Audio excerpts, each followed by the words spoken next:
আন্তর্জাতিক ক্যারিয়ারটা ১০ বছরের। বিশ্ব ক্রিকেটে শুরুটা ছিল স্বপ্নের মতো। সেই মোস্তাই যেন এখন রংহীন। তবে এর দায় কার? ফিজ নিজেও বা কতটা চিন্তিত নিজের পারফরমেন্স নিয়ে? এবার শেষ মুহূর্তে বাদ পড়লেন নিউজিল্যান্ডের বিপক্ষে এ দলের সিরিজ থেকে। বর্তমান সময়ে ফ্র্যাঞ্চাইজি ক্রিকেটে মুস্তাফিজের কদরটা নেই বললেই চলে। আইপিএল, পিএসএল বা অন্য লিগে তার প্রতি আগ্রহই নেই কারো, যার কারণ ধারাবাহিকতার অভাব। টাইগারদের চ্যাম্পিয়ন্স ট্রফির শেষ ম্যাচেও রাখা হয়নি মুস্তাফিজকে। এরপর আর কোনো সাদা বলের আন্তর্জাতিক ম্যাচ ছিল না বাংলাদেশের। তবে প্রশ্ন, এর মাঝে মুস্তাফিজ নিজের ভুলগুলো ঠিক করতে চেষ্টা করেছেন কতটা?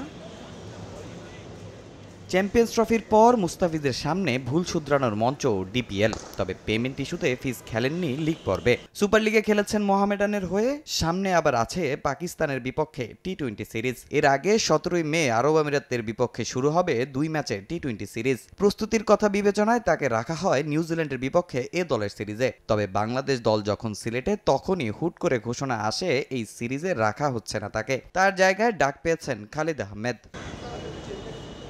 গণমাধ্যমে তাকে রেখে বাদ দেওয়ার ব্যাখ্যা হিসাবে নির্বাচকরা বলেছেন, যখন তারা দল নির্বাচন করেছেন তখন মোস্তার পর্যাপ্ত প্রস্তুতি নিয়ে শঙ্কা ছিল তাদের। পরে ডিপিএলে তার 5 ম্যাচে 28 ওভার বোলিংয়ে সন্তুষ্ট হয়ে নাকি নিয়েছেন এমন সিদ্ধান্ত। কিন্তু ডিপিএল তো শেষ হয়েছে আরও 3 দিন আগে। তাহলে এ সিদ্ধান্ত নিতে এত সময় কেন লেগেছে নির্বাচকদের? নাকি মোস্তাই চাচ্ছেন না খেলতে? তবে খেললে লাভ হতো বাংলাদেশেরই। এবছর সব মিলিয়ে মোটে 2টি আন্তর্জাতিক ম্যাচ খেলেছেন ফিজ, তাও পারফরমেন্স খুব একটা ভালো নয়।